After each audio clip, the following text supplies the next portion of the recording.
wada kulankeenan maanta oo aan runtii ugu talagalnay in uu noqdo kulan wacyigelina oo dhalinyarada gobolka si gaar ah dhalinyarada 110 qof ee madasha fadhida aynu ku wacyigelino in dhalinyaradu dadaalaan wax qabsadaan runtii si wanaagsan u fikiraan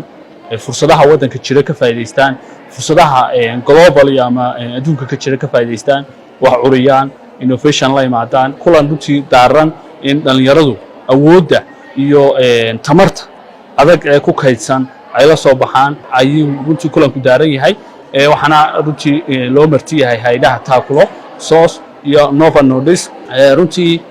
kulankan waxa suura galiyay mashruuca Nova Nordisk oo ah runtii mashruuc sanadii barkii u dambeeyay ka hawlgalayay activity iyo mashaariic ka waday gobolkan Burco iyadoo ay